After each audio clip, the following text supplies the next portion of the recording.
1964년에 미국 뉴욕에서 충격적인 사건이 있었습니다.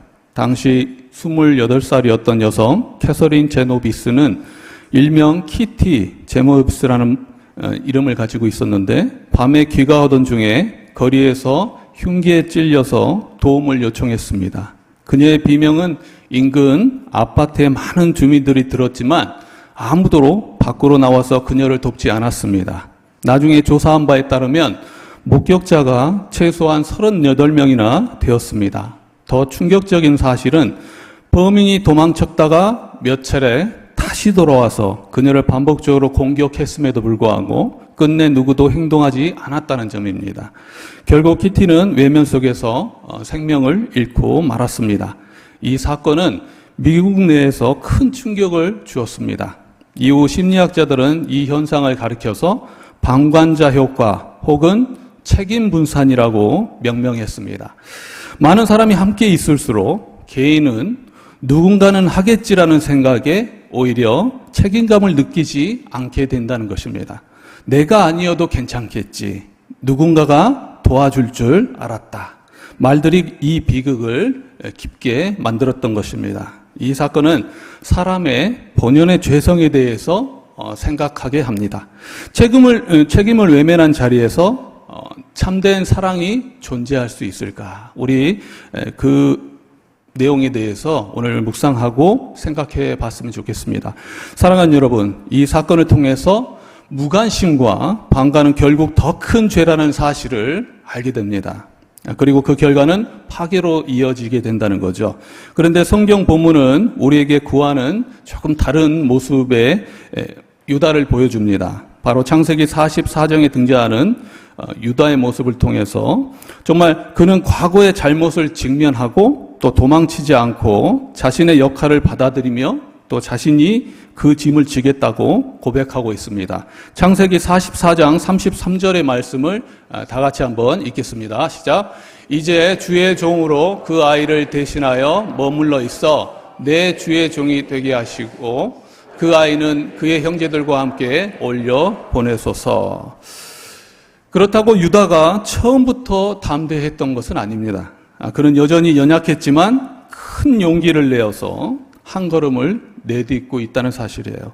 진정한 그리스도의 모습은 어려움 앞에서 물러서거나 또 남에게 미루는 것이 아니라 기꺼이 자신이 감당해야 할 몫을 껴안는 데서부터 시작하는 것입니다. 유다는 바로 그 본을 보여주고 있습니다. 그는 베냐민을 대신해서 자신이 종이 되겠다고 그렇게 나서고 또 끝까지 감당하려는 결단을 보여주고 있다는 사실이에요.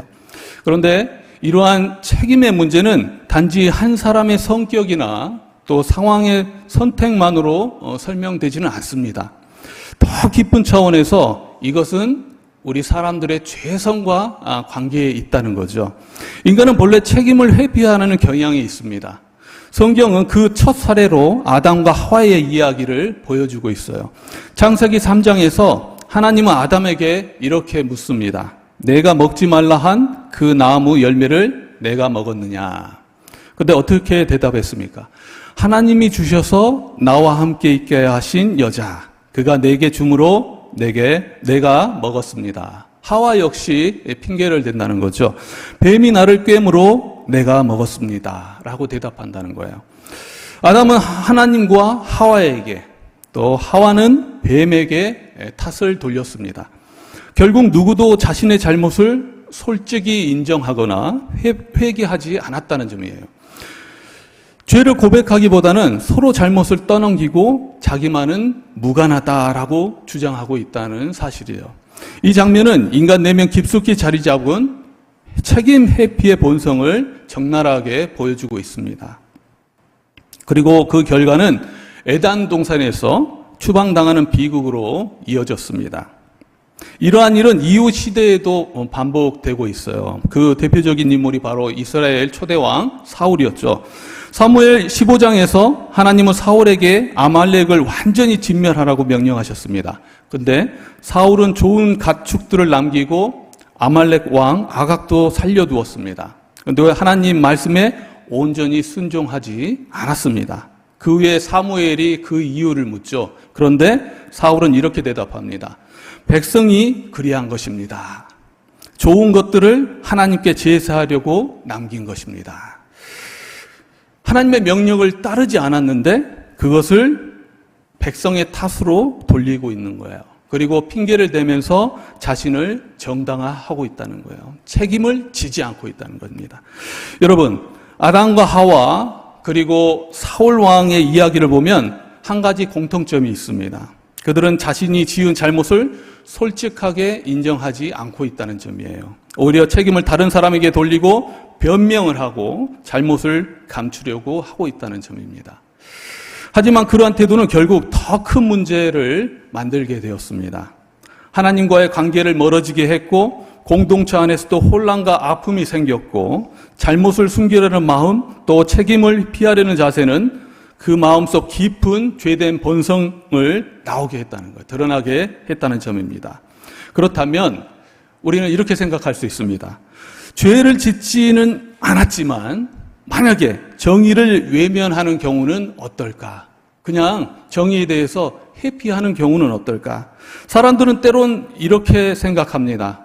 나는 직접 나쁜 일을 하지 않았으니 죄는 아니다.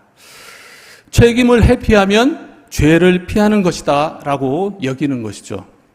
과연 정말 그럴까요? 그 대표적인 인물이 바로 빌라도입니다. 마태복음 27장에서 빌라도는 예수께서 죄가 없다는 사실을 알고 있었습니다.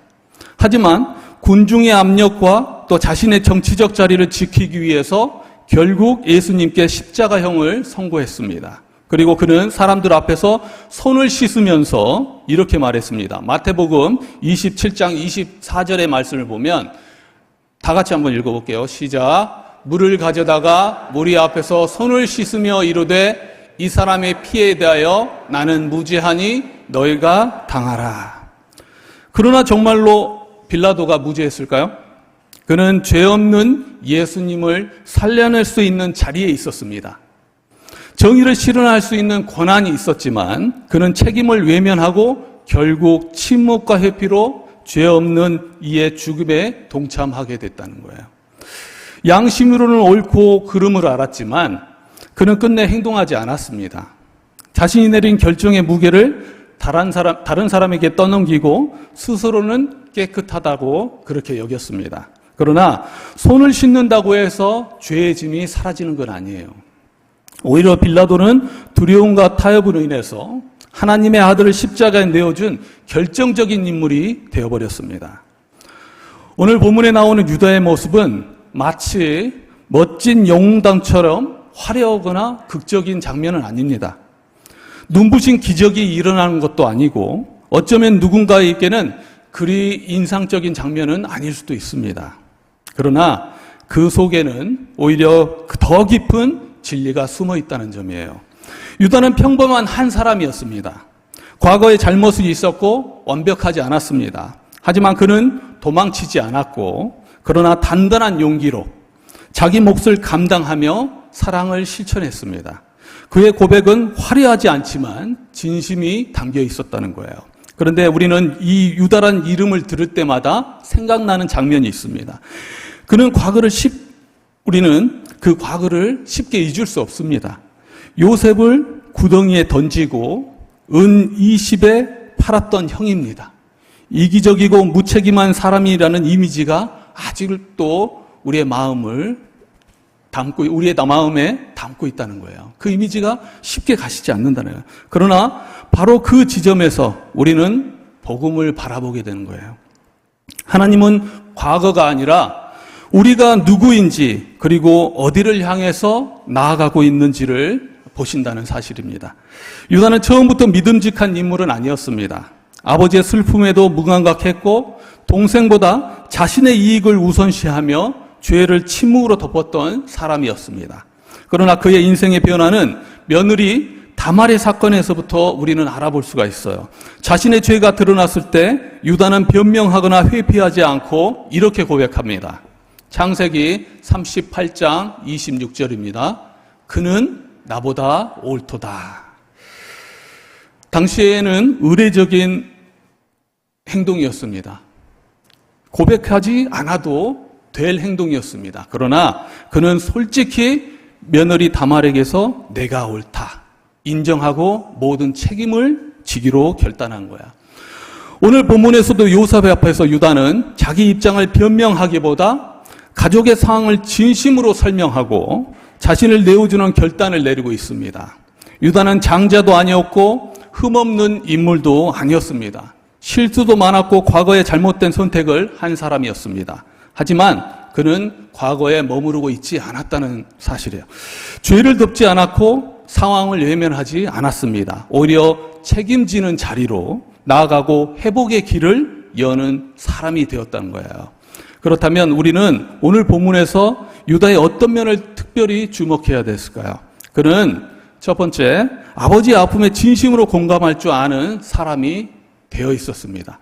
창세기 44장 37절의 말씀을 보면 이것도 다시 한번 읽겠습니다. 시작. 아버지가 아이의 없음을 보고 죽이리니 이같이 되면 종들이 주의 종 우리 아버지가 흰머리로 슬퍼하며 수월로 내려가게 함이니이다.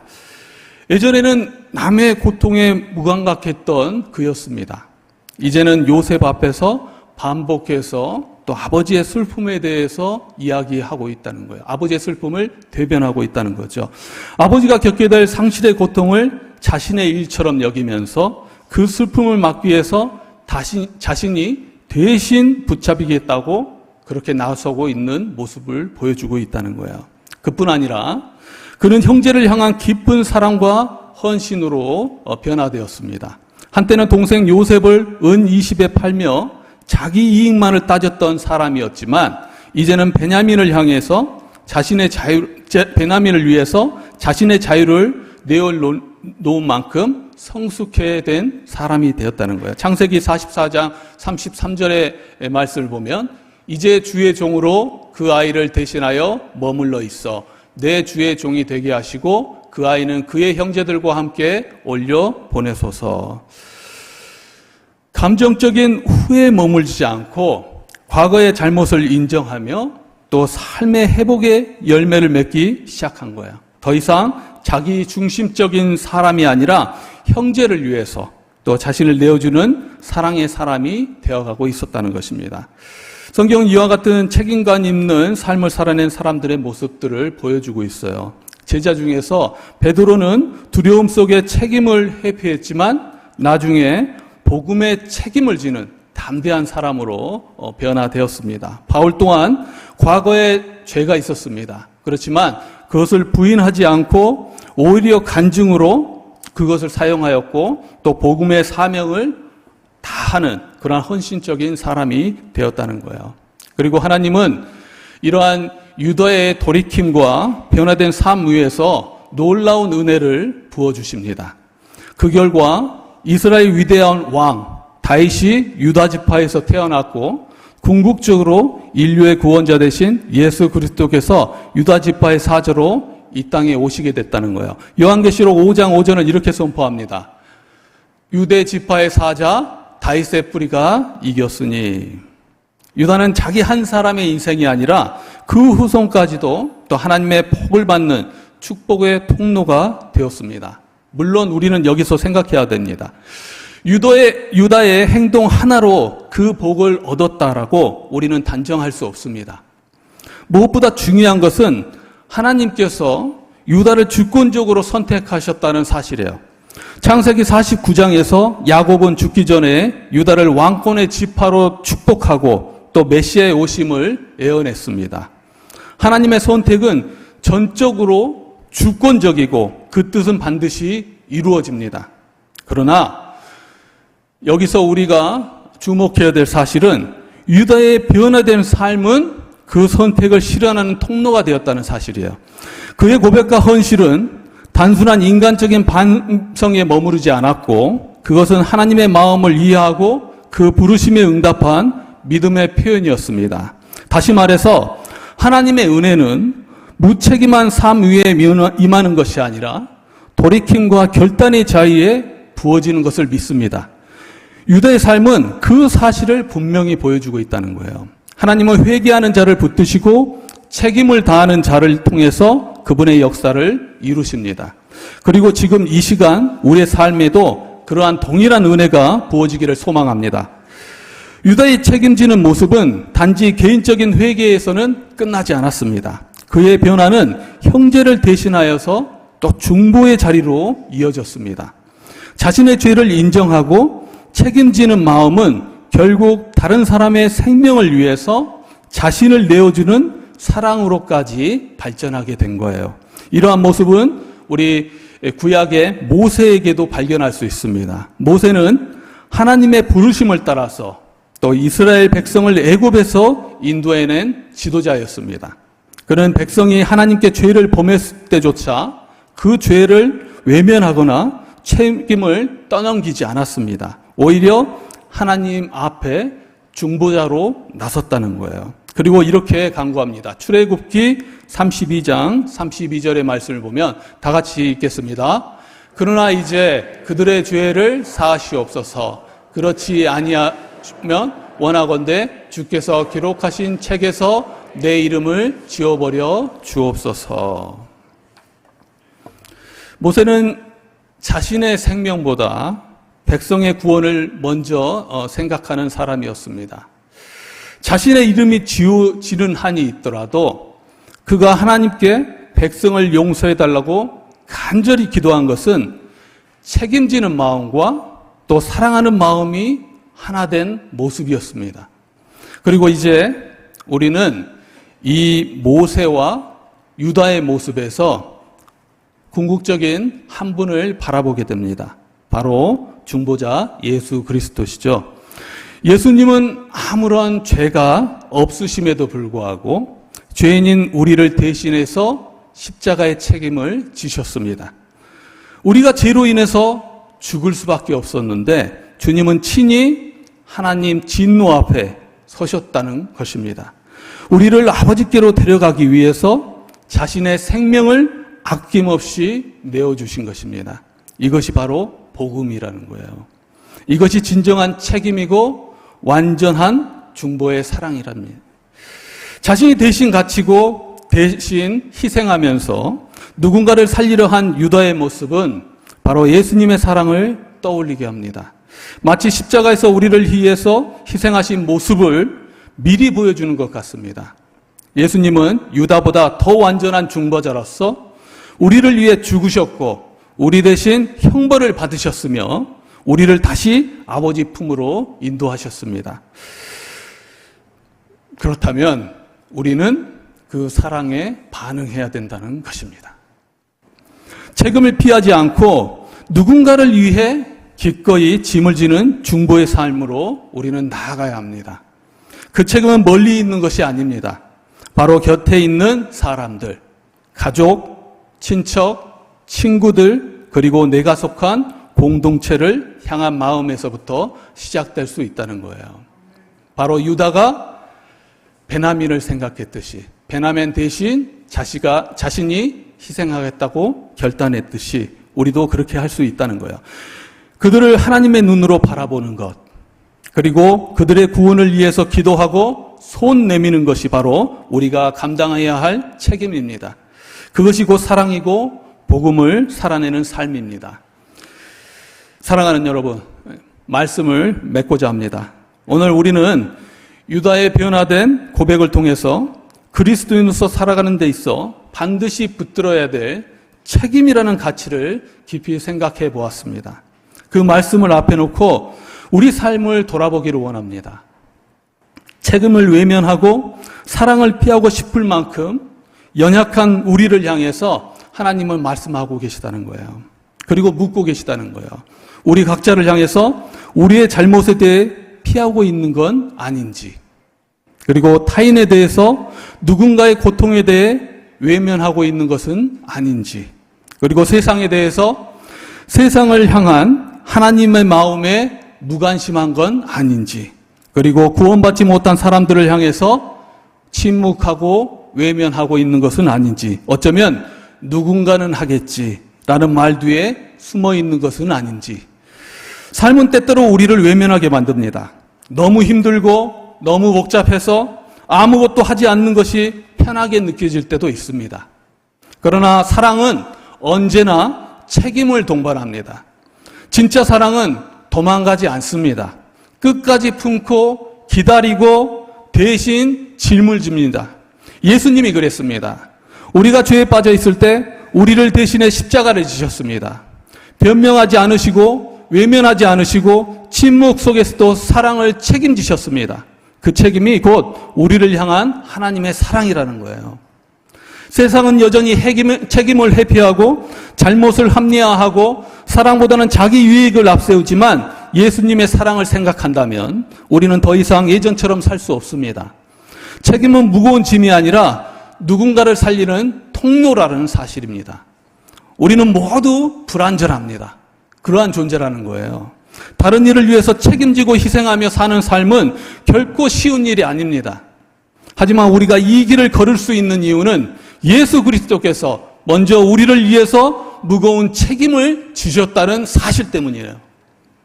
예수님께서 우리를 대신하셨듯이 이제는 우리는 가정에서, 교회에서, 세상 가운데에서 누군가를 대신하여서 짐을 지고 희생하며 책임지는 삶에 살아가기를 소망합니다.